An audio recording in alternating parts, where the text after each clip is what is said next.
Hello and welcome to My Mom's Basement, presented by Barstool Sports, and a very special D23 recap edition of My Mom's Basement. Apologies for the slight delay. I know we're a couple days delayed on where we normally drop our episodes, but we wanted D23 to get underway. We wanted to get all of the announcements and trailers and stuff that we could actually talk about. Plus, we were both traveling. It's been kind of a crazy week, but Clem, how we doing?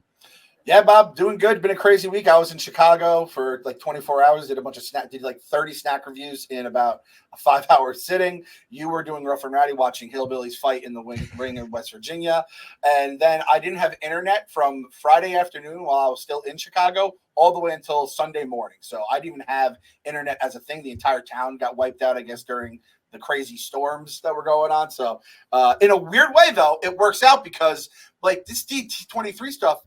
It's like they had their announcements and they had another set of announcements and they had some other ones trickling in on Saturday. And I was like, oh, man, the basement is chock full of goodness right now. So I think we're ready. I threw on my Mickey Mouse shirt.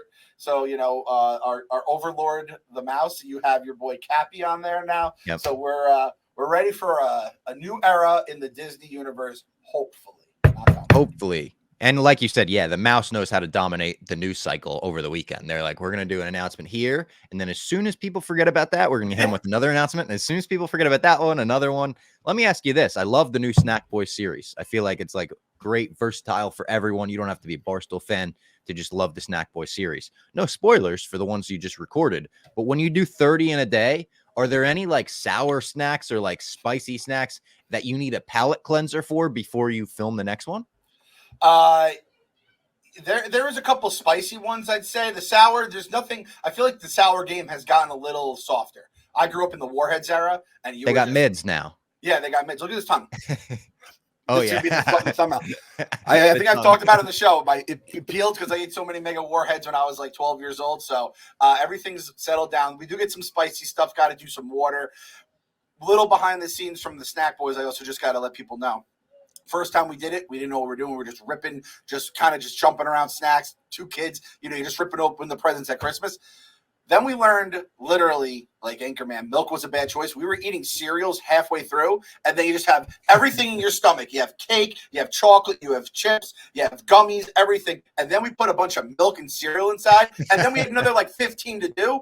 We were looking haggard. At the end of a NFL Sunday in the mid-December, you just look like absolute junk. You're feeling it from the night before. So this time we did the cereals last. We have a bunch of awesome products. We got some great guests coming up. So it's going to be very interesting. So we're getting better. It's still not a perfect process. And we actually were talking about maybe at the Pizza Fest, maybe doing a couple like live, get some guests there as well. So maybe a Bob Fox special, because Bob is an infamous snacker. The guy should look like me with the amount of snacks he eats, but he has a metabolism that is stronger than Conor McGregor in his prime. Yeah, it's pretty good. The metabolism don't quit. It's Captain America. I could do this all day. It's the opposite. You were like, I need to gain weight when you were in high school. I tried. I couldn't do it. I was trying to do the Go Mad gallon of milk a day. I just couldn't do it. It was too hard. Some housekeeping before we get into D23. This is kind of Disney related. It is Disney related. Deadpool and Wolverine officially crossed $1 billion at the box office today. Congrats to Deadpool and Wolverine. I got the Deadpool mask here. Maybe the Deadpool mask, the outfit will get a little more play at Halloween. I could see me and Lady Fox doing Deadpool and Lady Deadpool. It's now $1 billion franchise, so I think that puts it on another level. Lady Fox is Lady Deadpool, and just the hair coming out would be an incredible costume. It'd be an easy costume for him. Like, you don't even really have to get ready. Just get the ponytail and you're done. Yep, that's a beautiful thing right there. Now the thing is, like, I believe yours there was like unzipping and stuff. It might be tough. Yeah. Like, you have to always see bathrooms and stuff with Halloween costumes. So I just think that's such a huge win for Marvel for saying, hey, we can do R-rated movies. They can make money. If you make stuff that's good, entertaining, it can even be funny. It can cash you in, puts the MCU, on track. And I think everyone, at the very least, at least had fun with it. And that's all you can really ask with a movie like that.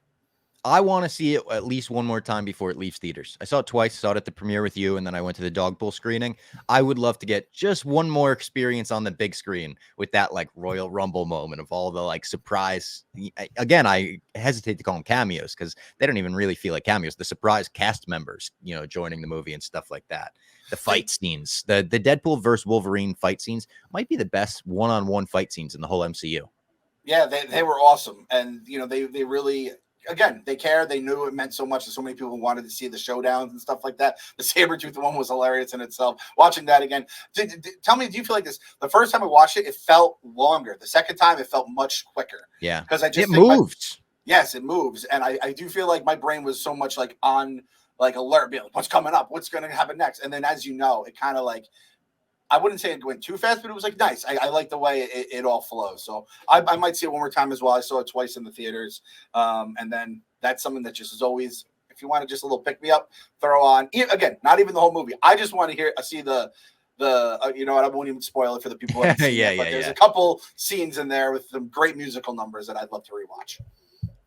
There's a lot of scenes that I'd like to rewatch. I would recommend, if you're the same way we were, you love the movie as much as we did, check out my interview with Shane Reed, the editor of the movie, which I thought was like such a cool opportunity because you never get to hear from the editors or people in that division or industry. So I thought that was cool. The way he got the job is kind of crazy. He did a Blake Lively directed Taylor Swift music video and then like got, you know, a good word put in for this through Blake, through Ryan, whatever. I was like, oh my God, you are the link between Taylor Swift and Deadpool. Like, we had so many rumors. You're the guy.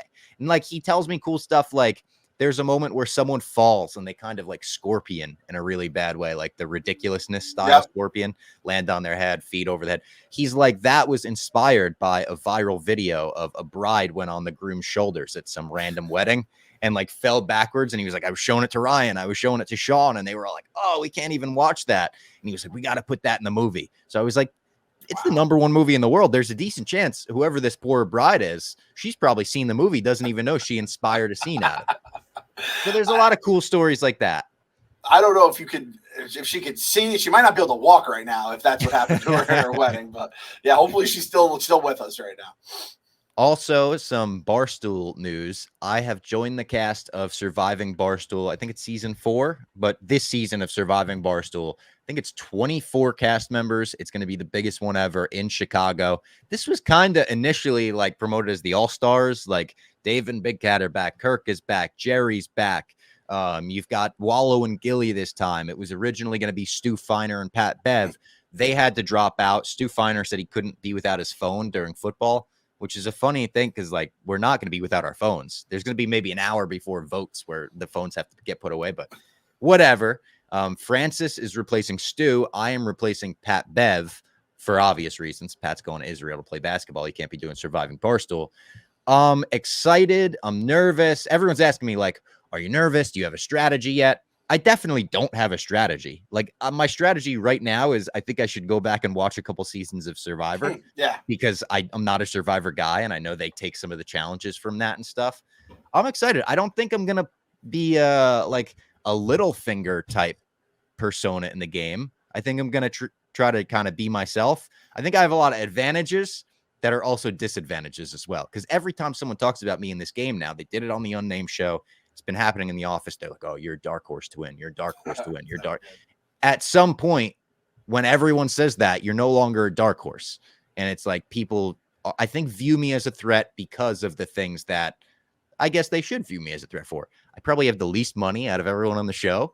I'm probably lowest on the totem pole when you look at like the all-stars in the cast. I think there's definitely a factor where I think I stick out a little bit like a sore thumb on the cast. But at the same time, I'm friends with everyone on the cast. There's not one person on the cast I have like a rivalry with or something. So I don't know. Yeah, being the dark horse usually end up with like the horse's head in the bed, like in Godfather, you know, like It's like everyone, you're so underrated to become overrated. And it's like, we got to get this guy out of the house right now. Yes. He's going to take our money. But the thing, I do think that's the biggest thing. I think 2 things for you do work in your favor. I do think you're likable. So it's like, no one's going to gun for you and no one's going to be like, oh, Bob Fox he's likable, but he's such a, like Tommy had the, like he's so good at this game. He's like a gamer. Yeah. He'll eliminate me if I don't eliminate him. No one's going to see you like that. And you're not like that in general, which I think is good. But you also, the history of Barstool. You're an OG Barstool guy, which is crazy because you were like 10 when you were getting into this stuff. But the way certain people interact with each other, the way people that think and done stuff. So that I think does work to your advantage, and different alliances that may have formed over the years at Barstool. So I think that does help you along the way. So the basement will be rooting for you. We'll have our Bob Fox pennant up. We'll be waving them and all that kind of stuff. So it's always nice. I'll probably have to record an episode while I'm there, I assume. That'll be we're just gonna see like the life gone from your eyes, no smiles again. I could never do this in a million years. The political stuff, the mean shit that goes on, the backstabbing, like I would probably just like throw myself on the sword because it's just it's not made for me. It's just that's not my style. But again, you getting picked, you said Dave reached out to you and was like, hey, you want to do Surviving Barstool? And you said called me into his office, which was like very nerve-wracking. Robbie, can I talk to you for a second? In the office, closed the door. I'm like, oh god, oh no, what could this be? The basement lights have been turned off. Yeah, and then it was a very quick. He was like, "Do you want to do Survivor?" And I was like, "Yes," and he was like, "Okay," and I was in. That was it. And a lot of people said to me, "Are you dreading it? Are you nervous?" Because obviously I'm an anxious mess half the time. Honestly, I probably will get nervous once I'm there or once we get into the competition. If I get far in the competition, I know I'll get nervous. Right now, I'm not nervous. I've wanted to do one of these Barstool reality shows for so long, like for years, because I watch all of them. Like I put them on with my fiance. I think it's great. Like Barstool versus America, Surviving Barstool, Most Dangerous Game Show. I got asked to do Surviving Barstool years ago, and I couldn't I had like a serious conflict where just couldn't say no to it. But I've been like, I just want to be a part of one of these. I want to be like, oh, I was on that season. So like, take the money out of it. I would have been like, oh my God, please let me be on the cast. And then you put in that there's a $250,000 grand prize. And it's like, oh my God, I can't even think about the money. That'll make me nervous. I want to say you have nothing to lose. It's not the case when there's $250,000 on the line, but like you should go into it like, shit, I'm here. I'm going to do my best. But that is sort of how I'm going into it. I think if you get in your own head, that's when you end up losing these games. And it's like telling Bob Fox not to be anxious. It's like telling this guy not to be blue. But like try to go in with as little angst. Like, don't even think about the money till you're in the finals or whatever. Just think about having fun and making some good content. That's what I would approach. And this is the most important thing that you should think about. And I said it to you after you told me you were in. I said, the fact Dave looks at you in a way where he's like, I want this guy on Surviving Barstool. That's all you need to know. Obviously, you've seen the stuff. We had the clip, which I asked you. I said, dude, I was like, someone tagged me in a tweet. Like, was Dave waxing poetic about you the other day? And you immediately had the tweet or the Instagram clip ready for me. So that's clearly living in the bookmarks right now. You got it ready to go. And he's like, Bob Fox, he's a hard worker, doesn't complain, just does his job, edits his own stuff, gold star, hard worker. So that and then this are like the two biggest things you can get from Dave, who is admittedly not an attaboy guy, never has been, never will be. Like, its actions speak louder than words with him, and him asking you to come on the show means he thinks the world of you and thinks you're fun enough to get on a show like this with some absolute monster hitters. So we'll be rooting for you, Bob. I cannot fucking wait. That was very nice. I think there's a chance it is what you said. Maybe he views me in that way where he's like, you deserve being on the show. I think there's a small chance he was also like, let me add an alliance for myself. Let me add a Disney boy onto the Surviving Barstool cast where he had no Disney boys before. That's true. Who is someone who would literally slit someone's throat for me? Bob Fox is on that list. Like Tommy's putting together the game this year. He's like one of the game makers. Oh, really? So he can't get Tommy. He can't get Jeff. Jeff's the host. He needed me, I think. It's like all of a sudden me and Eddie get called in, the ZD boys get called in as replacements, and it's just you're just looking around and Dave is just Gaz is back in. He's assembled NWO black and white, basically. The team. He's like, Miss Peaches is going to round out the cast. By the way, people are saying maybe we run back Disney boys for my bachelor party. I like the sound of that. Oh, that's a great idea. I mean, shit, we have the announcements later on in the parks. There's going to be plenty of shit to do. Well, when's the wedding? I didn't want to ask this during the initial thing because I'm sure you got 100 times where everyone's like, oh, you're engaged. Congrats. When's the wedding? It's like, guys, the ring is literally like still warm on her finger. It just went on. So I'm sure you got that a bunch. Has that stuff like, is there any plans or like, is there a season or a year or is that still so much in the future? Still in the future, because we got to save up so much for a wedding that we're going to basically save up for the next year at least and then reevaluate and be like, all right, when do we want to do the wedding? Which maybe if I win Surviving Barstool, it could happen sooner. Yes, exactly. Hey, and Bob Fox, Dave has like offered, I feel like, to sponsor multiple weddings.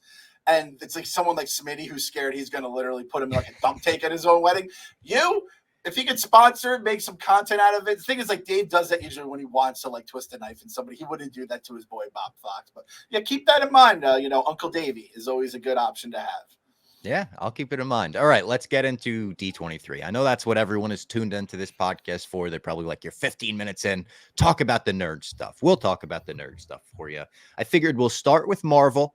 We'll then go to Star Wars. And then we'll round out the podcast with some animation news / Disney Parks news. We're not obviously as into that on the podcast, but we like Disney Pixar and movies like that and stuff. And some of the park stuff is cool. So we'll start with Marvel. We'll start with Captain America: Brave New World, which I was a little bit surprised we got a presentation for. I know it's the next big tentpole movie, but we just got a presentation for it at Comic-Con with the whole cast and Harrison Ford and stuff. This one was a little smaller presentation-wise. You just got Anthony Mackie and a host, I think. But a new trailer that has leaked. Some of the trailers we're talking about have been officially put out. Some of them are just leaked from like camcorders, bootlegs. If they're not official, just look up Captain America on Twitter and it'll be pretty easy to find them. But the new trailer, awesome. Same exact vibe as the last trailer, but different enough to give us new looks and a new feel. But again, Winter Soldier, espionage vibes, your circle's been compromised, sir. Like somebody here's, playing for the other side. A little more Giancarlo Esposito, not a ton more. We got the first real look at Red Hulk at the end of it, which does, like, you could tell it's Harrison in his face, which is kind of cool. But honestly, I think it looks fucking awesome. Falcon looks cool. The new Captain America suit looks cool. I think with the reshoots, again, I'm worried, but I think this has a really good opportunity to set up the next Avengers phase. Some people are even saying we might get a small Avengers team up by the end of the movie. Maybe Shang-Chi joins the fray. Maybe a couple of the newer Avengers. That would be cool. I'm kind of at the point where if the trailer hits a certain level of excellence, it would get me excited for the movie. I don't know if it's even possible for that to actually happen with what they have or what they could do. So that being said, I'm like, all right, I'm still feeling all right about it. I'm not feeling great about it. I go back to the TV show. The Red Hulk stuff is cool. You throw a Hulk at us, we're going to fucking start swooning. And it was almost like the Captain America, the Harrison Ford Con Air, or not Con Air, Air Force One. Air Force One. Like, it was that look where he's like looking back, where I was like, oh shit, we got a Harrison Ford Hulk. So that was cool as hell. I absolutely love that side of things. So I'm not super stoked about it. I think you're going to lead the way on all the Cap stuff moving forward. Woo! The guy wearing the Cap shirt. I put the Cap shirt on for today. Yeah. Also, I found out recently that the new Falcon that was in Falcon and the Winter Soldier, like Danny Ramirez or something, Glenny Balls is friends with him apparently. So maybe we could get him on the show at some point. Me and Glenny were saying, like, who's the most random person that you're like friends with or like close friends with on Instagram or something? And Glenny was like, oh, it's that guy. Like, I think we need to have him on the show, and we do not ask one question about the movie. We just talk about Glenny Ball stories the entire time. It's a half-hour Glenny Ball stories, which I'm sure could be filled up. No problem at Definitely. all. Oh, he's like, no, let's do an hour. And honestly, I know we have a ton of other stuff to cover in D23. Let's also talk about the greatest franchise that was announced this week. It's nothing to do with D23. Bullying Balls, the new Bob Fox franchise, where you just knock stuff out of Glenny. You knock a bag of chips out of his hand? He's a bag of Cheetos. He was just the way he kept shaking this bag of Cheetos, and I was just watching him. Every time he'd bite one, he would shake to try to find like the next biggest Cheeto or something. And I was just like, sometimes you see mulch at Home Depot and you're like, I just got to smack that. It's just like the masculine urge to give it a nice smack. I just saw that bag and I was like, I got to smack this bag out of Glenny's hands. And I just took my phone out, smacked it out of his hand. We were crying, laughing for maybe 10 minutes after I hit stop on the record. Just the two of us. We couldn't, because the way I smacked it, the Cheetos exploded. Every single Cheeto fell out of that bag, and it was still like mostly full. Very funny moment. Yeah, check out Bullying Balls, the new franchise. Hashtag Bullying Balls on Twitter. That'll pop right up. And the Glenny laugh and he can't speak. That then it's like it's a chain smoke. It's a chain laugh, and it makes everything else happen. Glenny's giggle makes me giggle every time when he gets the shoulders moving. It's just like, yeah. I couldn't have hit retweet fast enough. I think I broke part of my phone screen from hitting retweet so hard. So I am very much in for all the Bullying Balls content coming up in the future. Someone suggested, I forget who it was in the office, but they said you should keep bullying Balls so you don't come off as nice and surviving Barstool. Good call. Yes. we got kind of a new look at Fantastic Four, kind of the same look we got from Comic-Con. It was basically the same trailer. They're like 4:3 aspect ratio. Pedro Pascal is very vintage, like science, chemistry, almost like a old school like science presentation. But we did get kind of the first look at what the Fantastic Four suits may look like. I don't know if these are the final suits. I don't know if these are the first suits. But we see Joseph Quinn, the whole Fantastic Four is sitting at a table, and Joseph Quinn, the Human Torch, is actually sitting in his suit. It looks like it's like a sweater material or something. We know it takes place in the 60s. Some people were shitting on this, and they didn't like the look of it. I really like the look of it, and I also don't think that these are like the Fantastic Four suits. I think when they come to the MCU 616, they're going to be given suits that look like the ones we're more used to from the comics.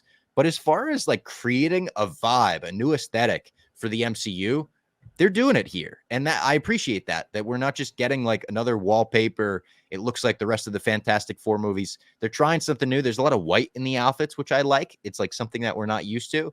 And again, I'm down for anything 60s. Like, give us a Beatles song in this movie. Give us stuff that makes it feel almost like Guardians, a different corner of the universe for the MCU. I know they're going to be brought into our universe, but now we're kind of lacking that, where Guardians was like on its own island of fun soundtracks and colorful, landscapes and funny characters. With that void, could the Fantastic Four be the void to fill it in? I think so. I like the way you said that, the little corner of the universe. And we say this in Star Wars a lot. It's like, yo, you guys have so many different ways you can go. You don't have to always go to the desert planets, right? And they have time on their side too, where they can do that, especially with, I guess, the way they're doing it. So I dug that a lot as well. I do think that when Guardians came on the screen of Infinity War, it didn't feel like all the other heroes who you've seen that live on Earth, and that I appreciated. We still had the humor. I think Gunn was very involved in all that kind of stuff. So if this happens in the next Avengers movie, where the Fantastic Four is meeting up with 616 heroes, it'll be their brand of it, maybe more 60s-ish or more wholesome or whatever it may be. Perfect. So I'm with you. I also, hand up, didn't see this during the Comic-Con. So I was like, oh shit, we got a new Fantastic Four. You're like, oh yeah, that's pretty much was already there. I saw the Galactus like tease. That was his eyes. Yeah, that was cool. Also, forgot to mention when we were talking about Comic-Con, I was like, oh, they haven't like announced who's playing Galactus. They have. I missed that. It's just not like an A-list actor. It's the guy who played like the monster in The Green Knight, which was like an artsy A24 movie that I think people really liked. But people were like down for it. They were like, oh, he did like I think he does like a crazy deep voice as this fucking massive tree monster in that movie. So it'll work. Some people were criticizing Galactus looks too small. He should be the size of a planet.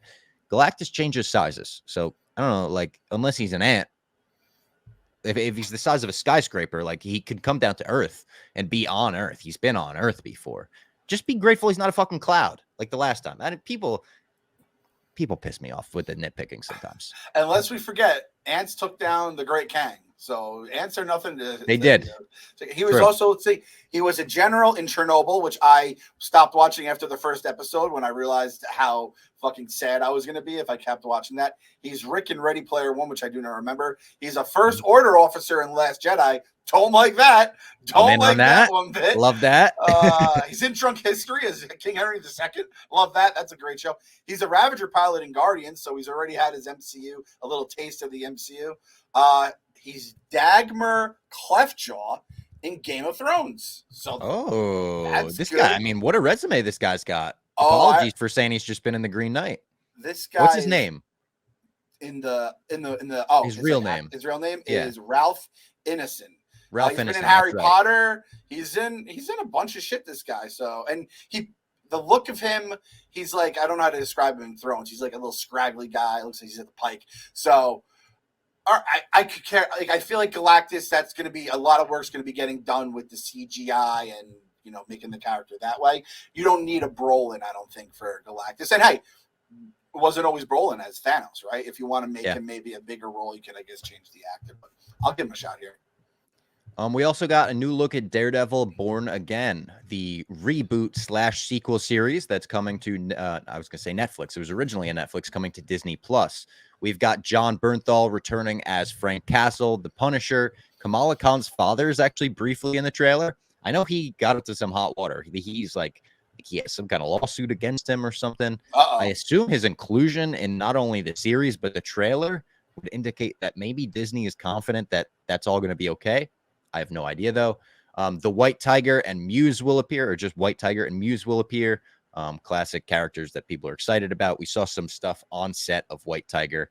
I tried to go to the set a few months ago, if you recall correctly, but it was shut down by the time I got there. I actually saw it in the trailer, though. There's the graffiti of Kingpin, and that's the spot that I went to, and they took the graffiti down. But I was like, oh fuck. And speaking of Kingpin, we get like a Heat style scene of Kingpin and Matt Murdock sitting at a diner together talking, and it seems that they will be teaming up against a larger threat at some point this season. So we got to catch up on Daredevil before this comes out, because honestly, the trailer looked really fucking cool, looked really violent, looked really bloody. And you see like different Daredevil helmets at the end too. A gray one, a black one, and a red one. People are really excited about the potential of him putting on the black Daredevil suit, not like the bandana one that he starts with, but an actual made black and red suit. I know people love this show. I know we've been saying for months that we're going to eventually binge it. This is sort of the thing that's going to push me over the edge and make me catch up before it comes out. I think it looks great. It's so I saw someone tweeted us, hey, have you guys watched it yet? Because now it's like it's coming. I can tell you right now, we've talked about watching it. I've thought about watching it.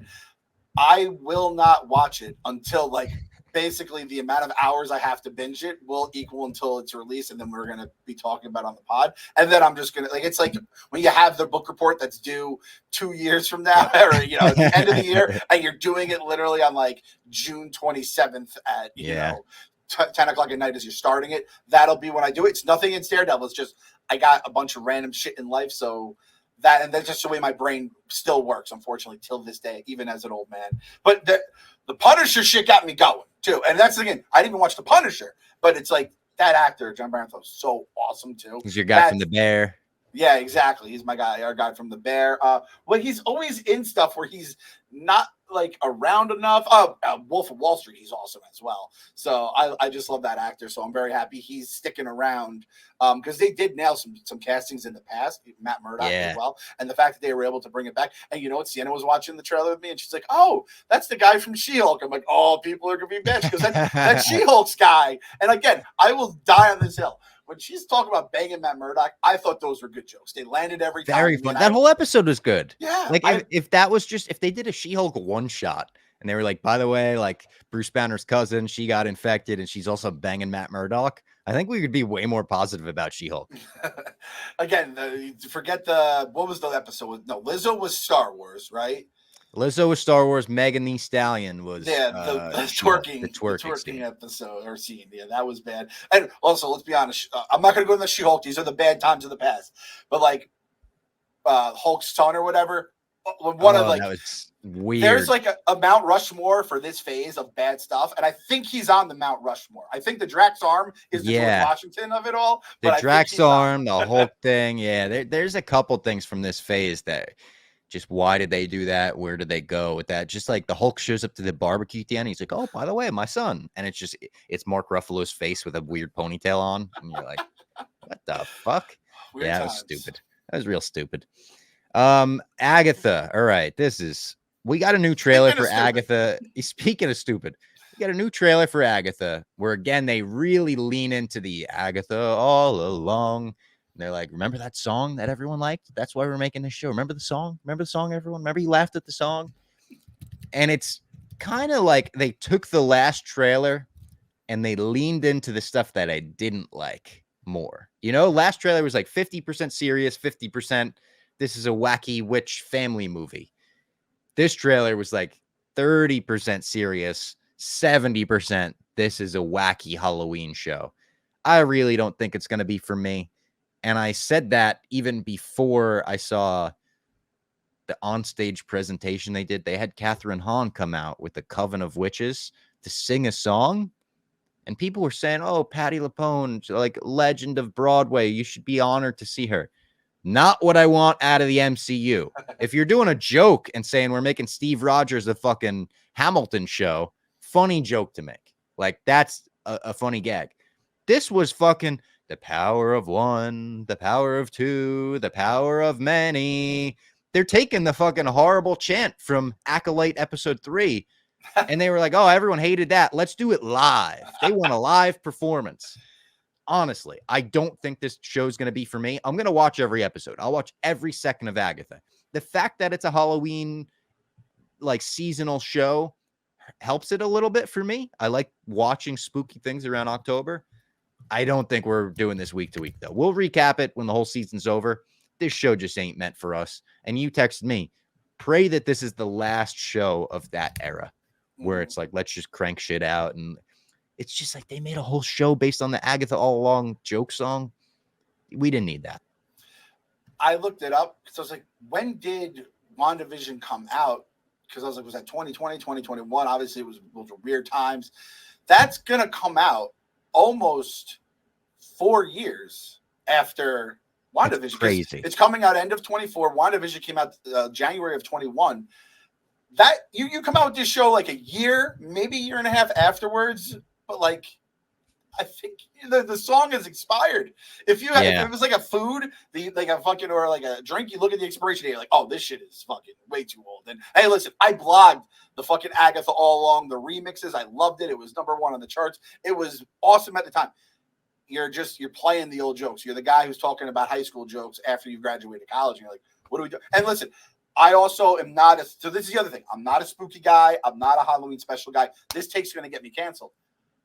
I've never even seen Hocus Pocus, and I know that's going to offend some people. I saw it the first time last year. It's not my style. My wife, her favorite movie is Beetlejuice. She loves everything Tim Burton touches.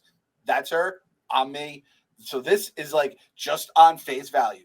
Is not my cup of tea. I hope it's good. If it's fucking good, who gives a shit? I'm down for whatever. I don't think I'm going to like it, and there's nothing they're showing me that it's like not making me like it more. It's actively making me dislike it more without seeing it. So I'm not feeling good, but I'm hoping for the best, which I mean is all we're doing with all these shows. Again, anything that was announced before Iger was like, all right, we're going to stop fucking around here and ruining this universe and killing this cash cow. And there's a couple, I think, others that we're going to be touching on as well. And this is one of the last ones. Or it could make Mount Rushmore right next to fucking dumbass Hulk. It does seem like they learned their lesson in terms of they made a lot less announcements this year than they have in years past. This year, they were kind of like, we're going to focus on like a couple TV shows, couple movies. It's not like, here's the next slate of the next 10 years. And in 2037, you're going to get Avengers 8 and look forward to that because we'll bring in the fucking, they didn't do all of that. They did do a lot of animation news. They did an animation panel yesterday. They did an X-Men 97 panel where they revealed the X-Men will be wearing the Grant Morrison X-Men suits in season 2. And Bo DeMeo went on Twitter right away. He said this is very much a story choice because they wear those suits for like the E is for extinction and the Genosha stuff. They're cool. It's like the big yellow X across the entire chest. It's a kind of an iconic like comic suit for sure. Eyes of Wakanda, the animated show about the history of Wakanda, seems like it'll be really sick. They had Ryan Coogler out to present that and Ironheart. We got like a little Ironheart footage. Ironheart's the same thing where it's like they filmed it how many years ago now, and it's been through reshoots and reshoots and reshoots. Because Ryan Coogler's involved, I have a little faith, but I'm worried about that, just like I'm worried about Agatha. We got a look at the Friendly Neighborhood Spider-Man animated series, which I'm pretty sure is just its own universe now. The way they're talking about it, I think it was supposed to be Tom Holland's Spider-Man initially. Now they're like, we're going to have fun with it. I actually think that's a better choice because Tom Holland's Spider-Man wasn't fighting a rogues gallery of villains when he was in high school. But in this one, Coleman Domingo, who we wanted to be the replacement for Kang, the Oscar-nominated guy from Euphoria, he's going to be the voice of Norman Osborn in the Friendly Neighborhood Spider-Man. And they said his relationship with Peter is going to mirror his relationship with Tony Stark. It's almost going to be like a what if, instead of Tony Stark taking him under his wing, Norman Osborn did. So he's going to be dealing with a lot of the same stuff, but Norman's going to be not playing by the rules. So he's going to have to come to grips with that. And he gets bit by the radioactive spider after Doctor Strange is fighting a symbiote or a version of Venom, comes through a random multiversal portal, and like a spider came through with him. So I guess like Peter witnesses that, gets bit. Totally new take on it. I'm really down for this. I love all the Spider-Man cartoons. I loved the one in the 90s. I've watched some of the episodes of the one in the 60s. I know people love the kids one now that my guy Patrick Stump does the intro song for Spider-Man and His Amazing Friends. And then the only other Marvel animation news, Marvel Zombies, will be a 4-episode TV MA series, which awesome. You know, that was kind of the one issue with the What If Zombies episode. It was zombies, but it still felt like a PG kids show. This being TV MA, I was like, all right, maybe some animation for the adults. Maybe you get Invincible gory with it. We get nuts with it. And I think What If, the final season, they like kind of That's right. Season 3 will be the final season. Moon Knight's gonna appear. They've got an episode where the heroes take on like basically Transformers, it looked like Japanese, like robot, like almost what was the other one? Gundam. Gundam was the other one. Maybe, maybe. And they said this one wraps up like the story of season 1, so it's all, I guess, going together. I think we've agreed on this take. What If better in thought than execution? I was hoping not for like it to be. I think you could have done it where it all links together. I would have preferred just one-offs and you just watch it. And I think it gives you a lot more freedom to do that. Yeah, and I think they kind of lost it. They lost themselves in the sauce there. Though Zombies one, I'm not a zombie guy, but if there's something good and fun and gory out of it, the Spider-Man shit, all that really makes me want Spider-Verse too. I forget we have that. That's like in House of the Dragon. It's like, oh yeah, there's just another dragon out there somewhere. We don't know where it is, but it's a fucking dragon and it's full blown. That's the way I feel with this Spider-Verse could be the best out of anything we've just talked about, right? Yeah. Imagine this Spider-Man could appear in that movie.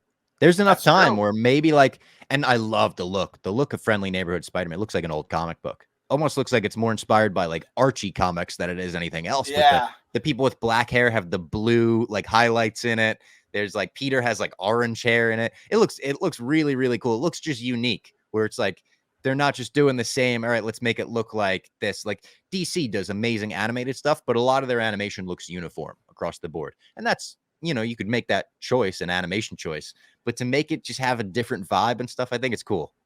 I'm very interested to see, it's so funny how it works where the way I feel about Spider-Man animation stuff is the opposite about Spider-Man expanded universe stuff, right? Where you're Venoms and if you just took the creatives and flipped them, it's or just take the creatives from the animated and put them in charge of the live action. The Sony shit. Yeah, all the Sony shit, like the Venoms. I think you would have blockbusters and everyone wins. I think so too. When you do this. It's just which so they kind of did do that, I believe. I believe they put Lord and Miller, who were like the head of the Spider-Verse. I'm pretty sure they were like, hey, you guys are in charge of the Sonyverse now.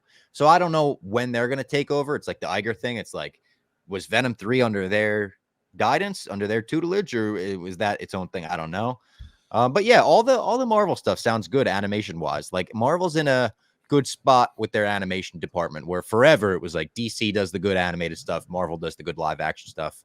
And now people love What If, even though we didn't necessarily love it. People love it. And everyone loved X-Men 97. X-Men 97 has reinvigorated so many people's love of the X-Men. And the 1-2 punch of that and Deadpool and Wolverine is like the X-Men are ready to take over the MCU. They're just waiting in the wings. They will take over the MCU when they come into it.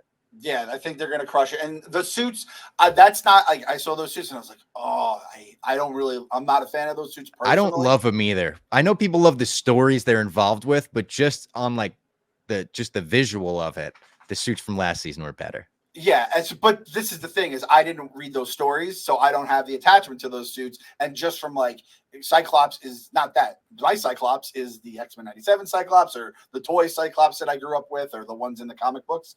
But that being said, I think it's only one set of the characters from the end of the X-Men 97 they're going to be wearing those suits. I think it's based on whatever timeline you ended up with. And True. Again, I if it's going to just be a season or a couple episodes, I'm fine with it. It's not like where they're just wearing black suits from now on like they did in the movies and they just ignore all the comic shit. Which, by the way, I'm going to do this live on the show. I'm going to make a quick run. I'll be right back in a sec.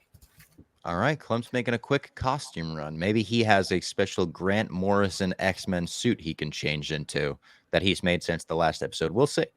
I don't know. That's a good point he made, too, that I forgot that the end of X-Men 97 involves the entire team splitting up into 3 factions. So it will just do it live just for the Jose Gums of the world and everyone else.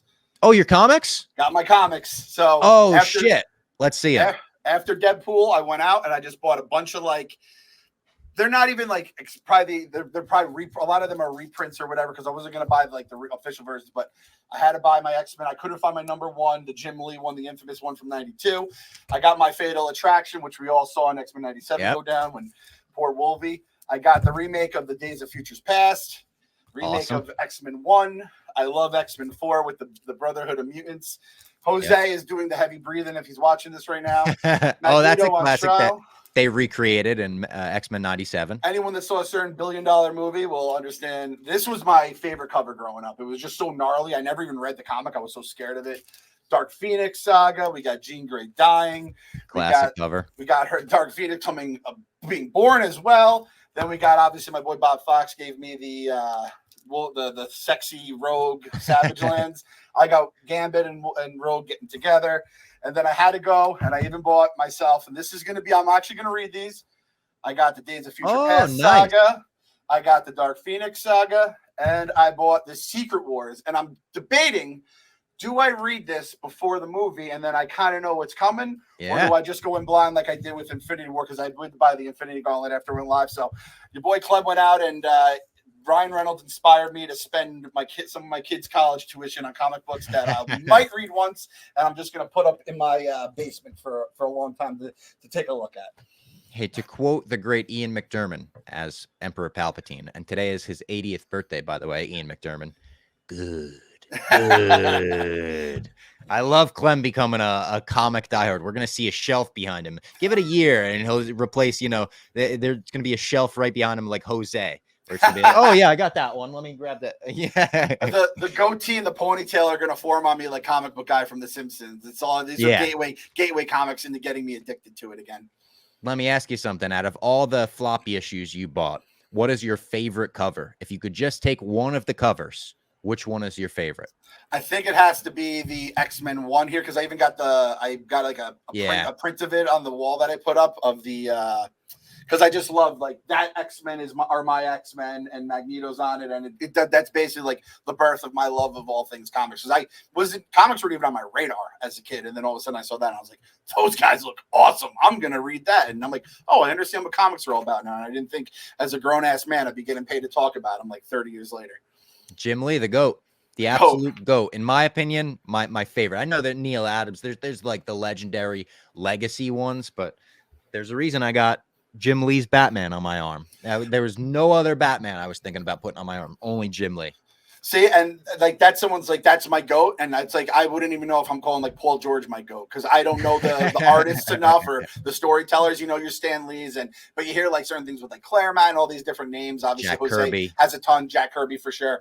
And I'm just like, Jim Lee's my guy, because he got me into this fucking shit. So it's kind of like Barstool bloggers too. It's like I came into Barstool from KFC. That's how, because he was talking Met stuff, but other people came in through Dave, Big Cat. Hell, we might have brought a couple of people into Barstool, as crazy as that I hope so. I hope so. Let's tell the people about Game Time before we continue. Did you know that you can get tickets for the Yankees game today for just $30 on Game Time? It's crazy how cheap the tickets are on Game Time. It's the cheapest tickets around, and that's the official ticketing partner of Barstool Sports for a reason. You shouldn't have to worry when buying tickets to your next big event. Game Time is the fast and easy way to buy tickets to all of the sports, music, comedy, and theater events near you. I'm actually going to a theater event later on today. I'm going to see Moulin Rouge on Broadway. I've seen it already, but JoJo is my fiance's favorite singer. She's back in the show, so we were able to get some tickets on Game Time. They've got flash deals for sudden discounts, zone deals for when you're feeling flexible, and their lowest price guarantee, which means that if you can find the same seats for less anywhere else, Game Time will credit you 110% of the difference. That means they're paying you to go to the event. Game Time is the best place for last-minute seats with up to 60% off your favorite events. What are you waiting for? Get those tickets now. I went and saw Green Day on Game Time last week. It was one of the best concerts I've ever seen. It was at Citi Field. It was Rancid, Smashing Pumpkins, Green Day. I didn't get there in time for Rancid, but I saw Smashing Pumpkins and Green Day. They played Dookie front to back, every song on Dookie. They played another like 6 songs, and then they played American Idiot front to back, every song on American Idiot, and then they played 2 more songs on top of that. It was crazy. They played for like 2.5 hours. I don't know how they do it. Take the guesswork out of buying tickets with Game Time. Download the Game Time app, create an account, and use code MMB for $20 off your first purchase. Terms apply. Again, download the Game Time app today. Last minute tickets, lowest price guaranteed. Shout out Game Time. We love Game Time. All right, now we've got some Star Wars stuff to talk about. I'm really excited about the Star Wars stuff because going in, I'm not going to lie, I was a little worried about one of their big presentations, which was Skeleton Crew. We've gotten some trickles, some leaks here and there of like what the cast is going to look like, merch, toys, stuff like that. And it was very obvious that this is a child actor heavy show, that the cast is like 4 kids, one of which is Max Rebo alien, but like a kid version, which, you know, I love that. And I was like, ooh, like Jude Law, that makes me a little excited. I like Jude Law. I think he's a good actor. And John Watts, who did all the Spider-Man movies, the Tom Holland Spider-Man movies, is doing this. So I'm like, all right, I've liked pretty much everything John Watts has ever done. But again, coming off the heels of The Acolyte, where the only thing we really didn't like was like the child actors aren't great on it. Now we're going into a child actor show. I was kind of like, ooh, this could be bad. Clem, I got to be honest. I don't know if it's my Star Wars bias or what. I thought the trailer looked great. Everyone's pointing to the Goonies as the main inspiration. It seems like that. They're like, oh yeah, there's this old, thing that we found. Let's go search around and we can search the galaxy. It looks like they took the Goonies and put it in Star Wars. They're Star Wars suburbs for the first time. We just see like a normal town, which does it seem ridiculous? Yeah, but there has to be suburbs in Star Wars. They have to exist somewhere. So listen, going in, my excitement on Skeleton Crew was like 4 or 5 out of 10. After seeing the trailer, I think I'm up to like a 7 out of 10. Like I'm in on Skeleton Crew now. Did you feel the same way or no? Nope. I'll just keep it pretty simple for you. Okay. So I read before I watched the trailer, I saw the synopsis and it said coming of age. And I said, all right. I said, this is Star Wars. This is kids. So I also went in with the preconceived notions of how well or lack thereof Star Wars has done with children actors. We had The Acolyte. Let's also not forget all the Kid Leia stuff that we had once upon a time, the Spy Kids that we had as well. So I'm just like, fool me once, shame on you. Fool me twice, ain't gonna fool me again. Fool me like this be 4 times, I guess. I'm gonna have to see like results. I can't even listen to Rotten Tomato reviews because you'll have people either bombing them or blindly loving them. I'll have to watch it. I don't think this feels like it would be a mistake for us to say we're going to recap it every week before we know what's going on, right? I don't think we should commit to that. We'll see. I think it's going to be good because of John Watts. Maybe I'm putting too much faith in John Watts, but I'm pretty sure he accepted this, like maybe not instead of doing the next Spider-Man, but I know like everything was on hold because he's like, I got to do this Star Wars show. So if he was like really involved in this, I don't know who wrote it though. That's another thing. Okay. Like if John Watts was involved in writing, I don't know if he was involved in writing the Spider-Man movies either, because I know John Francis Daley from Freaks and Geeks wrote the first one, Homecoming. So he wrote Homecoming. Okay. According to his IMDb here, with I'm on right John now. Francis, I'm sure. Okay. Screenplay by, excuse me. Okay. So there you go. And that's all. And then obviously director. And that's really the only thing I know of that's on his list there. Oh, and he directed Far From Home. Okay. So and he did No Way Home. And No Way Home as well. So yeah. So those are good. Those are hits. I don't know how much if they fuck up the child actors again, we need to have like a hard stop with Star Wars. It needs to be an age limit. Yes. Something needs to be done. But I do love things like that. Like if we get more of like, suburbs in Star Wars, that's a real thing. Yeah. I think that could be fun. I think that could be cool. The production value I also thought looked better than The Acolyte based on the trailer.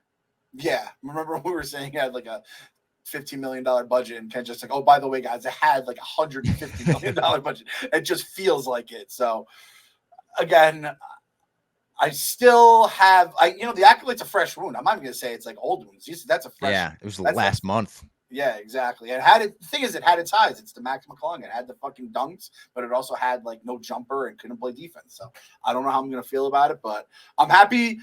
Rob Fox has like the energy, the boyish enthusiasm right now. That's back. I'm back in on this. I'm a big Goonies fan too. I love the Goonies. So like, there's part of me that's just like, please make the Goonies. Please make me feel like the Goonies makes me feel. Those movies, fucking, if you hit that, it's hard to get that magic, but if you get that magic, man, You'll have a Yeah. hit for the rest of your life. People rewatch that shit till the day. Like you said, Goonies was probably like 20 years before you were born. Stranger Things did a really good job Yeah. of hitting some of those, vibes where it makes us feel like that. Andor season 2, we got a trailer for Andor. This is also almost in that Guardians realm where Andor feels like it's in its own universe, where it's like, I know that, the Acolyte didn't hit like we thought it would. And I know people are down on Mando season 3. Some people didn't even like Ahsoka. Some people are down on these various projects, but everyone's got faith that Andor is going to be good. They're like, yeah, they're letting Tony Gilroy do what he does. It feels like when they were making Guardians 3 in this Marvel era, and everyone was like, no, I know the multiverse stuff, people aren't in on it, but James Gunn is making Guardians, so we're good on that. Like, that's how I feel about Andor. The fact that they're bringing in Forrest Whitaker again, Saw Gerrera returns, the fact that they're bringing Ben Mendo back as Krennic, and we're really like hitting the countdown towards Rogue One.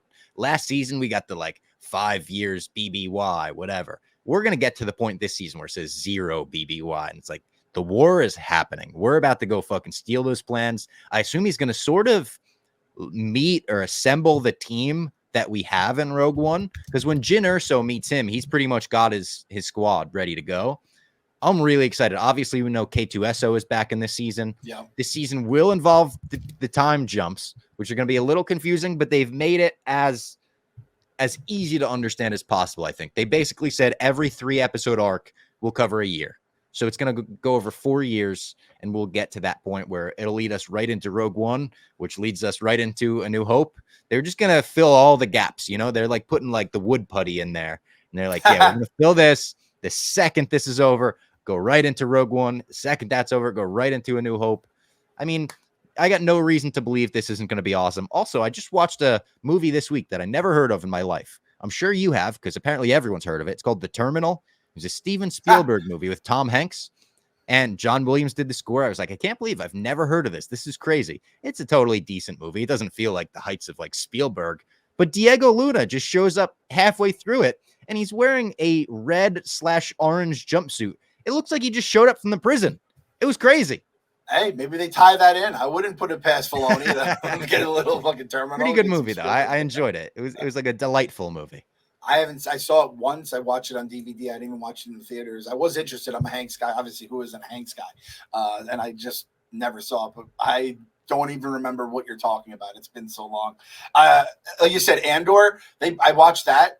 So I watched Skeleton Crew first, and I was like, all right, well, we'll see. We'll see how it goes. And let me say, if they do the 2 to 3 episode drop and those 3 are good, I'll feel very good. If they're bad, I'm gonna be like, all right, I can kind of check out on this one. So it's like it's almost a win-win, unless it's like has its moments. That's what I don't want to happen. I want to feel one way or another after the first few episodes. Andor, it's like we're in hook, line, and sinker. If it's a stinker, we're gonna be in all season. I almost don't even know they could do that after Andor season 1 and all the fucking highlights we had. So this was my biggest takeaway from watching that trailer.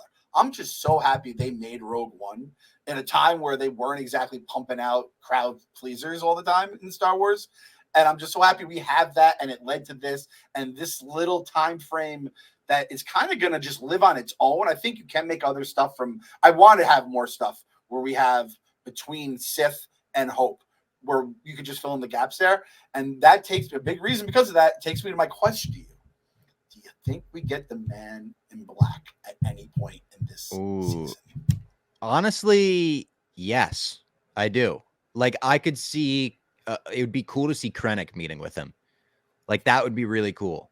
And we saw it in Rogue One, and he gets choked in it, whatever. Mm-hmm. I'm trying to think back to that first scene when he goes to the castle. I think they know each other already. Like, I don't think that was the first time he ever met Darth Vader. I could be wrong. It's been a few years since I've watched it. But yeah, I think we probably do. And that's been one thing Disney's nailed at every turn. Every time they use Vader, it's pretty fucking good. Even in the Obi-Wan show where people were not as in on it, even not as in on the fight happening, they at least gave us that fucking sliced helmet. We could see Hayden on the inside. He was snapping kids' necks prior to that. So, like, Vader's one thing that they know how to use Vader. They get it. I think it'd be cool to see Vader just real quick. Now, that being said, we don't need him. Yep. Andor is in its own universe as well, its own corner where it's like we're seeing how the Empire works and stuff and the low-level Empire stuff. That's very cool. But I think there's a decent chance we get Vader. Yeah, so we always say too, it's like I don't like when they always go to the well in Star Wars, which they definitely think they've heard the people who say that and have cut it off. And it does. It completely lives on its own. And there is part of if they use Vader in certain ways would completely cheapen Andor, and I don't think these people will allow that to happen. Even if you don't have him, but there's just an oh fuck where I mean this Kevin Smith said it's like the Jaws shark where it's like just the shadow of Vader is looming over a scene or an episode or a moment, even if he doesn't show up. Because again, when he shows up in Rogue One, it's like, oh fuck, there's that dude. I mean, the lightsaber igniting in Rogue One is one of the best moments in any Star Wars movie. Truly, any Star Wars movie. It feels like a horror movie. Like the look of panic on all the rebels' faces, like the score, everything about that scene, that moment. That's, again, I say it when we talk about reshoots. That was a reshoot. So not all reshoots are like, oh, we should worry. Sometimes it's like they did Rogue One reshoots and they added in one of the best scenes in the history of Star Wars. Sometimes it works out for the best. As soon as this episode is over, I'm going to turn on my TV, go on YouTube, and I'm going to watch that scene again because it fucking hits every single time. And also, by the way, to anyone who has PS Plus, right? That's the one you have to pay to get like online, play the online games, which I use. They added the Skywalker Saga Lego for free this month. So I downloaded definitely, that. And AJ has been going to town right now. He's having if you haven't played that, you got to play that. If you're a Star Wars fan listening to this right now, some of the most fun I've ever had playing video games was just making my way through that game because it's not hard. It's just fun. Like the whole game is just fun. And there's like little fun jokes that they make along the way. I mean, who's played Legos games knows that in general. Legos games are always good. So basically, if you pay for PlayStation Plus, which you need to basically play online games against people, it comes with the price. It's the lowest one, or I think I might be the second level. So I don't know if it's the cheapest, but worth your fucking money right there in itself. It's a great time waster. And speaking of money, Clem, I was throwing money at my computer screen when I saw the trailer for The Mandalorian and Grogu. Maybe not a trailer, it's a teaser, because a lot of it, and this is one of the ones that leaked, so you'll have to find this from like a camcorder, bootleg, whatever, but it's all over the internet. They're not doing a good job taking them down. It's mostly footage from the show. Like the first maybe like minute of it, it's maybe like a minute and 30 seconds is footage from the show, which makes sense because they just started shooting the movie. They don't have a ton to show us. But you go through kind of the whole relationship of Grogu and the Mandalorian from the first episode, the first scene where they're ever on screen together, them on the ship, them getting separated a little bit, them getting reunited. And then we see a little bit of new stuff. We see Zeb from Rebels, and he's piloting a Razor Crest. I don't say the Razor Crest, but it's the same ship. So that's back. I'm excited to have that back. Some people are annoyed that like they took away the Razor Crest and then they brought it back. They took away Baby Yoda and then they brought it back. They took away the Darksaber and then they gave it to someone else. Like they are doing a lot of like give and take with it.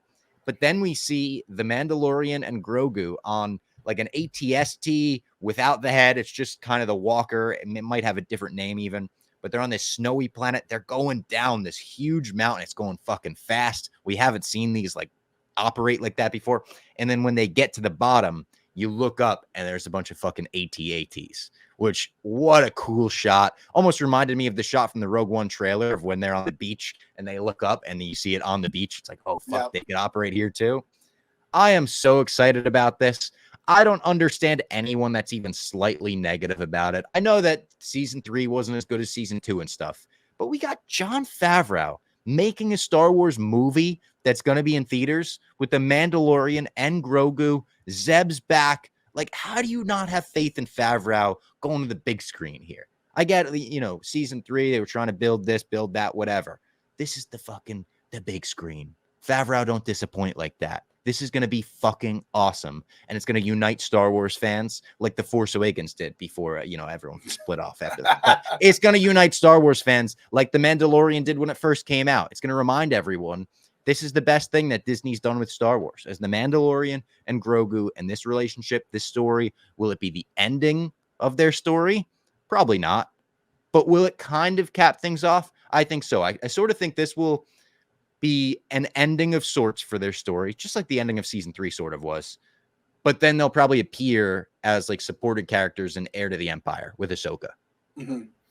I don't even remember. I remember after we recapped Mando season 3, people being like, all right, it wasn't as good as the other ones, but I know that there was a big outcry. I also think, and I might have said this during the review, if you want to like make it better in your head, just add all the awesome Mando shit they put into Book of Boba Fett. Make Book of Boba Fett a piece of trash by taking those out, put those there, and you have yourself an absolute banger of a season, right? When it's all said and done. Yeah. But yeah, when I watched this trailer, it kind of just got me like, I guess it was because of all the flashbacks that they had to use. Just as a man, I'm just happy we're here. I'm happy that this came around, especially at a time when Star Wars needed it. And just love having my guy Baby Yoda in my life. He's just so goddamn fucking cute and adorable. We saw the Fricks. The Fricks were on screen for a second. So I watched that with the kids again. I watched that trailer, and I go, AJ, do you know who that was? Who Baby Yoda was with? He goes, yeah, he was with Bad Baby, no squeezy. When I tell you we watched that video 50 times in a row, I am probably underselling it because they watch it and cackle laugh so fucking hard every single time. So an absolute crowd pleaser, which I guess, I'm just going to say it. I think our boy Baby Yoda Mando, yeah, there we go. And our boy Babu Frick, as the people on the video can see. I think would you say more or less than Deadpool? Money wise? Oh, so it needs to be good, obviously. Yes, a lot of Deadpool's box office is the word of mouth. I think if Deadpool is a disappointment, it doesn't make $1 billion.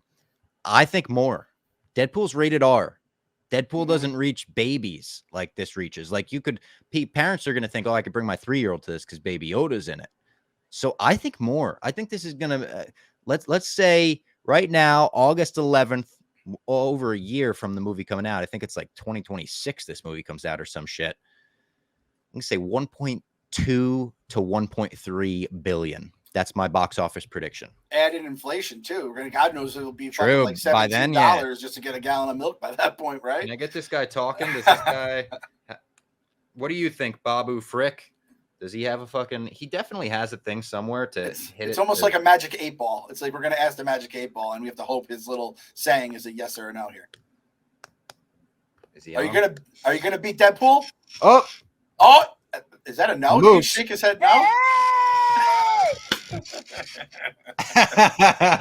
That's good stuff. And my mom just on my birthday was like, hey, I saw something. It was on sale. I got you for your birthday. I'm like, oh, what could it be?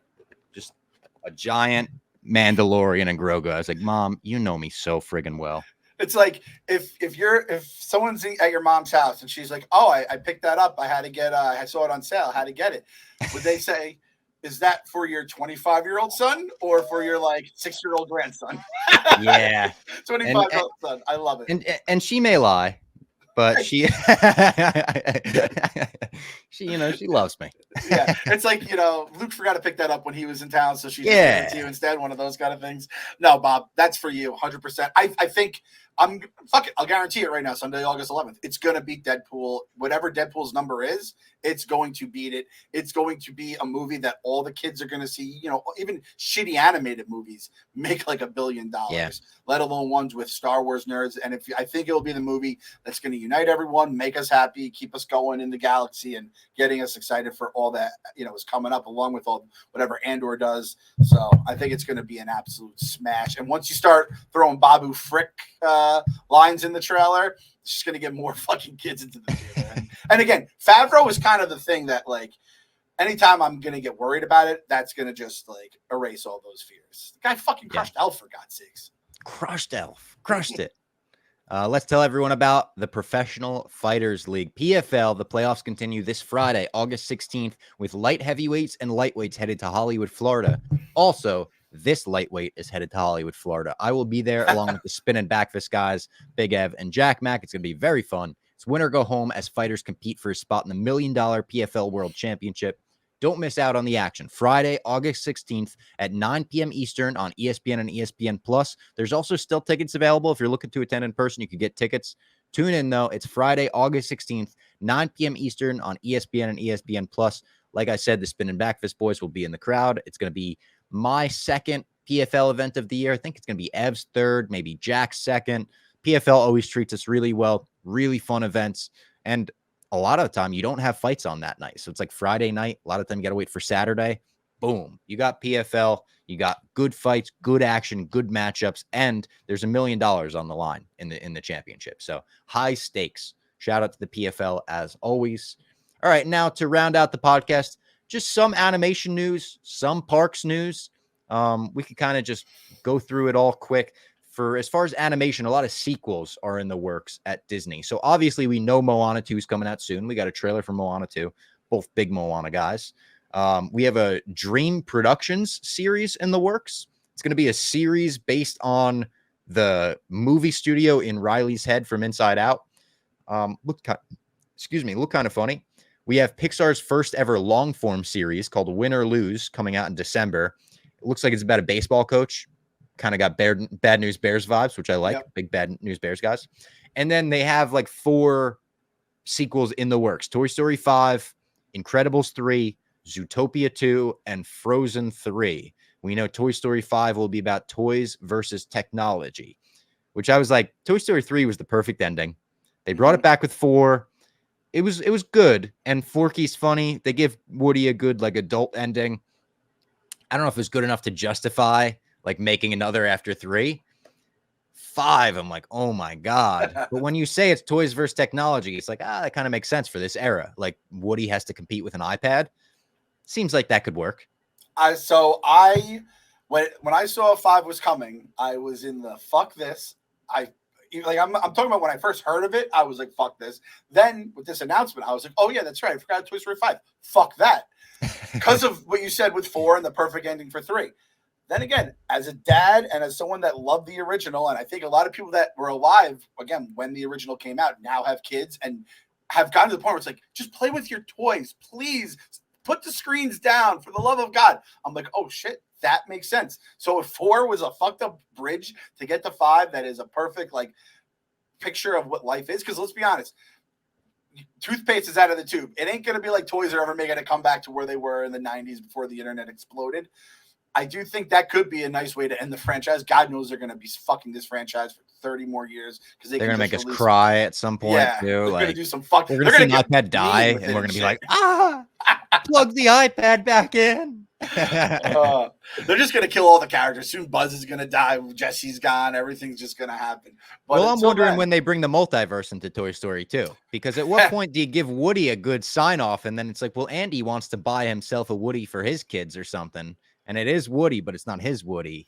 Yeah. You know, they could get into that realm. They said already that part of the villains for this one are going to be an army of malfunctioning Buzz Lightyears. Which, like, sounds good. But again, how many times are we going to malfunction Buzz? He does the Tea Party thing, then he speaks in Spanish, and Buzz gets malfunctioned all the time. It's almost horny. like we have horny Buzz. He's like Hawkeye in the first Avengers. Like, you could just hit him with the Loki pokey stick, and boom, he's on your side. That's true. Speaking of the multiverse, during Moana, there's a lightning strike in the trailer, and it looks like the branch universe from. And I said, oh my fucking God, if they go to the multiverse in Moana, I might just be out on everything. I can't do any more multiverses. But it was lightning. I'm one of those guys. I don't like sequels to movies I love because they almost always leave me disappointed. And I don't want to say they ruin the original, but it always just bums me out. I love Ghostbusters. Ghostbusters 2 I didn't like nearly as much. There's a million different instances of this. When it hits, it's awesome. Die Hard with a Vengeance brings back the Die Hard 1 perfectly. 2, let's be honest, that was not very good. This, I'm just going to go ahead and say I'm probably going to dislike it unless they really hammer it home. The kids were watching this trailer with me as well. They were stoked. It's going to make $1 billion fucking dollars, beat Deadpool probably as well in the movie theater. Comes out Thanksgiving. It's a good time to watch the movie with the family. I love Moana. Again, we said we're diehard Moana people. Lin-Manuel's not being a part of it is a huge red flag for me. It's supposed to be a show too. Like they made it Moana TV series, and then they I think re-edited it into being a show or a movie, which we've said about a lot of the TV series we've watched. Like it probably would have been better as a movie. So maybe it'll have that going for it. Maybe they got out ahead of that. But yeah, I'm with you. I'm a little afraid about Moana 2 not having Lin-Manuel and not having some of the original team. Also a little worried about like the fact that they're doing it live action already. I'm not super into the live action stuff.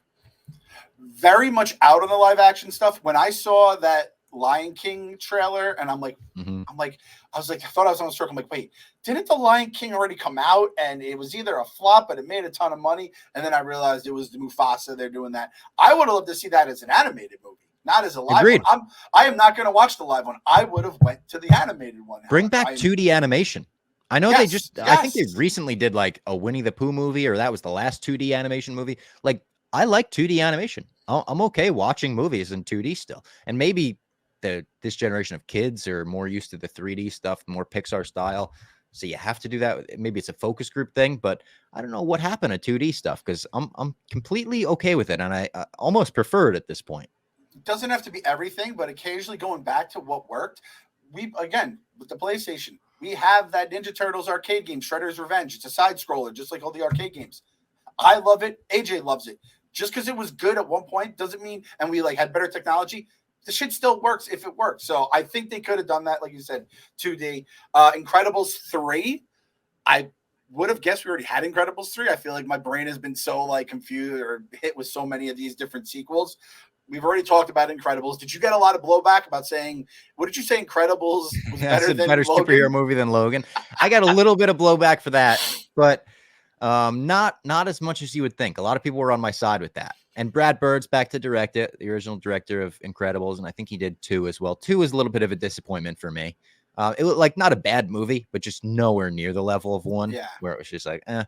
But I'm excited for more Incredibles. I love the Incredibles. They're like one of my favorite Disney franchises. So you tell us we're getting more of them, I'm going to be in on it. And the Inside Out stuff, like if it's a show or just like nothing that's like going to be a full-blown release, like I like that universe. I think people who do it are very creative. You could have a lot of fun with different feelings everyone has and stuff like that. So I'm cool with that. The Lilo and Stitch live. Lilo, again, don't need it. Just saw the movie for the first time. Don't need it.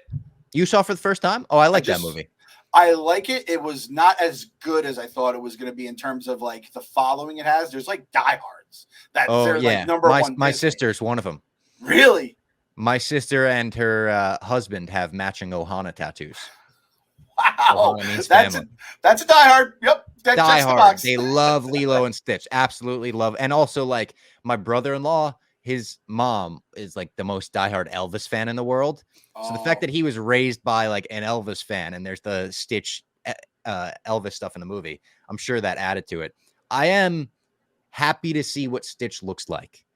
Because like when they said we're doing live action, I was like, well, in the movie, everyone's terrified of Stitch, and they're like, get that fucking alien away from me. Is he going to be ugly in the movie? Are they going to make him like live action Sonic like the first time before they redid him? Like, I didn't know if they're going to make him too realistic and take the life out of his eyes. The CGI Stitch just looks like Stitch. Like it looks exactly like you would imagine a 3D version of that character would look like. So on that, I'm like, all right, I'll see that one in theaters. I'll probably go with my sister. Just like she comes to the Star Wars midnight releases with me, even though she doesn't care about the movies. I feel like I got to come provide moral support. I said, you better get ready to go night 1, because it sounds like they're going night 1. And night 1. We'll be there night 1 for sure. If you get the hookup for the screening, she could have my ticket. Like that could be your plus one. I won't, but I think you need to have like her, her guide be the kids, like yeah. And then as far as the parks, there was just a couple announcements. I didn't even note them down because there was some random ones. We're getting Mandalorian and Grogu added to the Millennium Falcon ride, which is very cool. And I'm excited that they're changing that up, because as of right now, I believe there's just one, like the Smuggler's Run ride is what it is.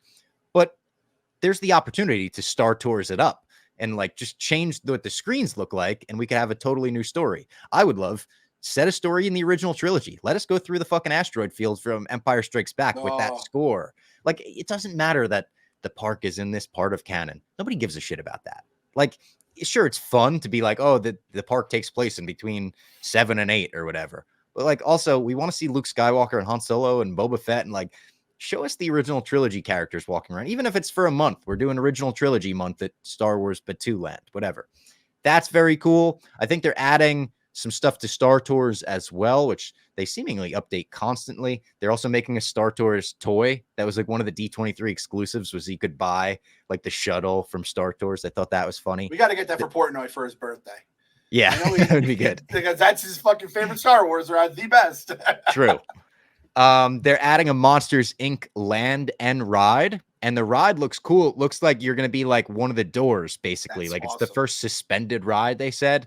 Looked very cool. They're adding some Spider-Man stuff internationally. There's going to be like a new Spider-Man ride in Paris and Shanghai, I believe. And there's some different campuses. So I know Disneyland has Avengers Campus. Disney World has none of that stuff because it's still Universal owns the rights East of the Mississippi. Yep, strange. But I know elsewhere, like I think it's Shanghai, they don't have Avengers Campus, but they have the Stark Expo. So I'm like, oh shit, there's like some different MCU stuff all over the world. And I'm sure Disney heads are like, no, duh, that's how Disney works. But it was kind of cool and eye opening for me. Did you see any other park stuff you thought worth mentioning? I think is it going to California? Is we're getting the Thanos ride, the King Thanos ride? Oh, that's right. King Thanos ride, multiverse Thanos who defeats the Avengers. And there's that one concept art shot of like all the Avengers attacking him. Daredevil's in there, She-Hulk's in there, like some of the new Avengers. He's got the crown, he's got the fucking beard. That looked badass. So that's sweet.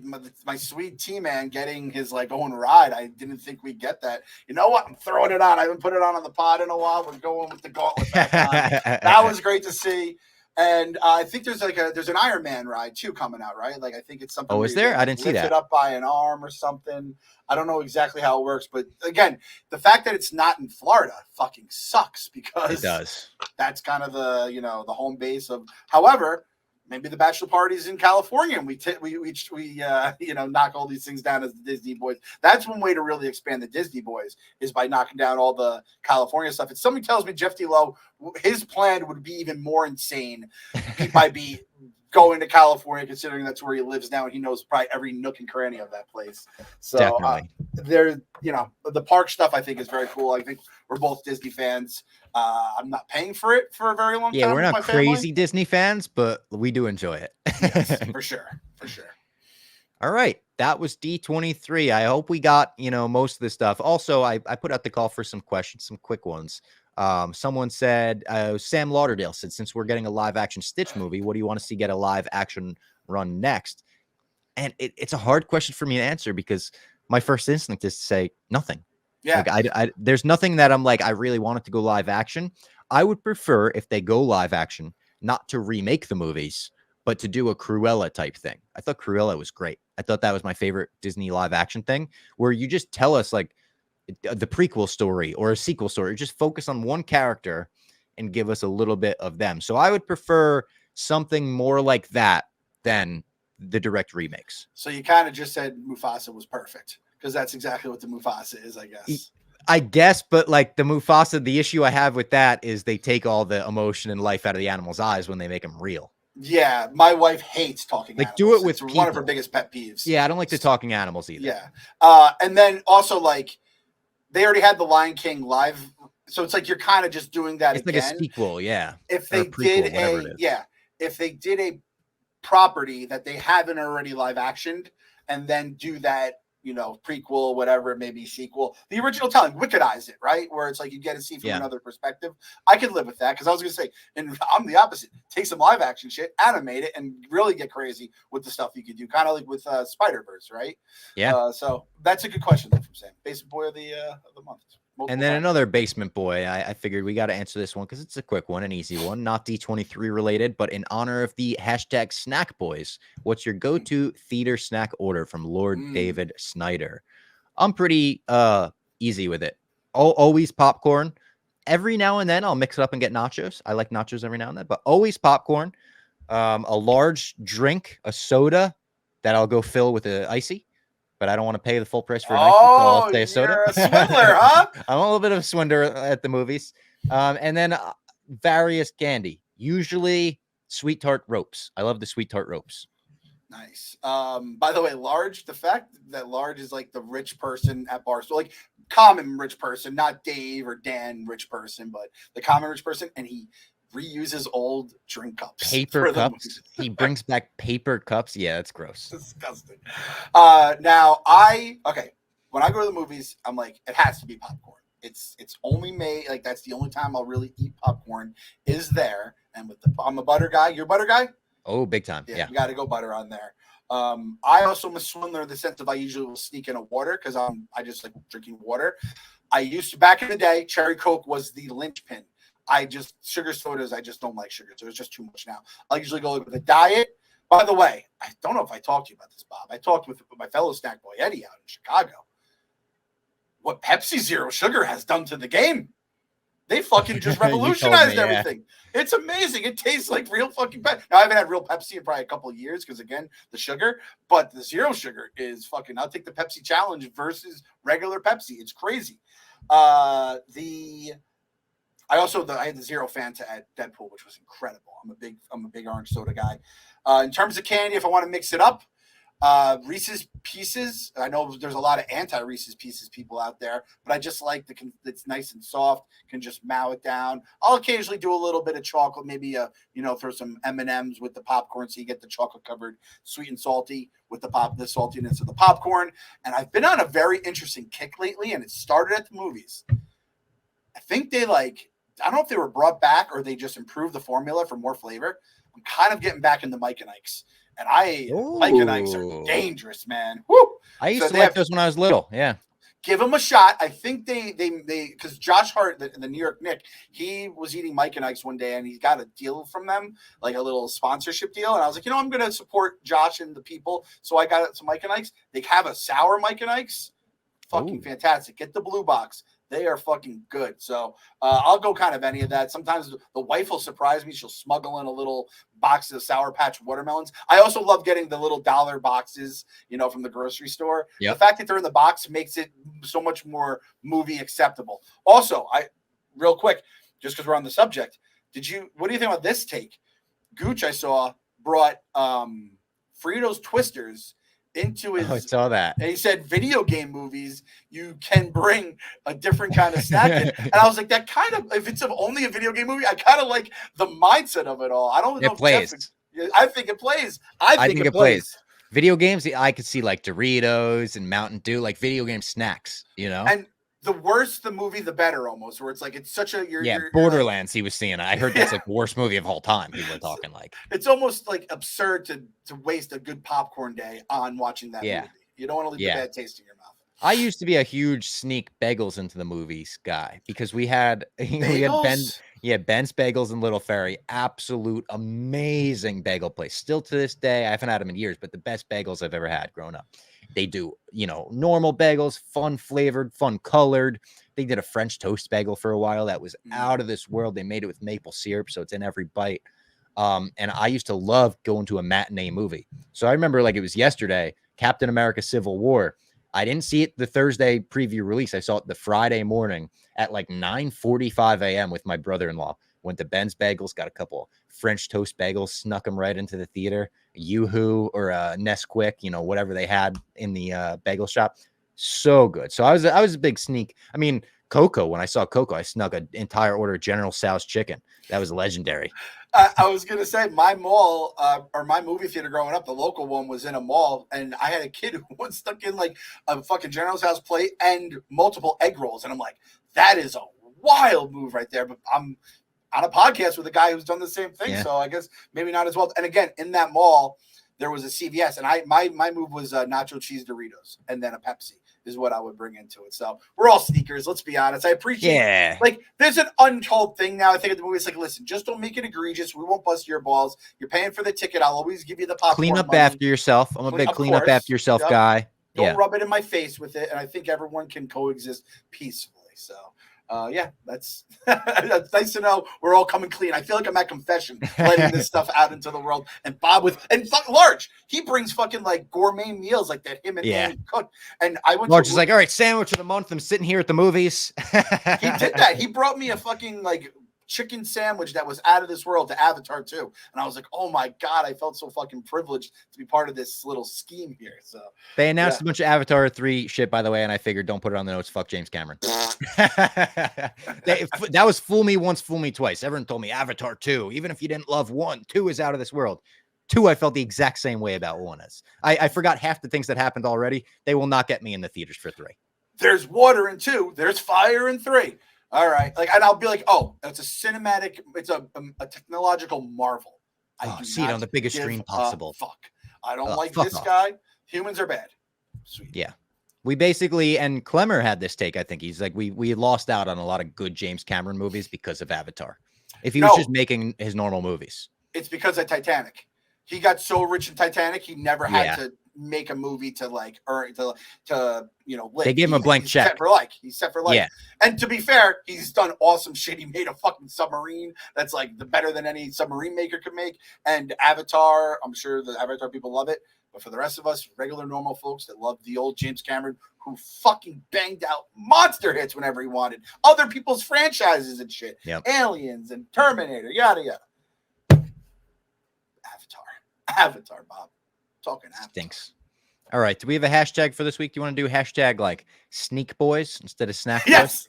Yes, I like that. Hashtag Sneak Boys. And listen, comments. Let us know what you use sneak into the movies, your go-to sneak things now when you were a kid, whatever it be. I want to see I want to not just absurd shit, but I just like to see all different, you know, walks of life here. Because again, Doritos nacho cheese was like, I associate that with movies in my like early teenage years.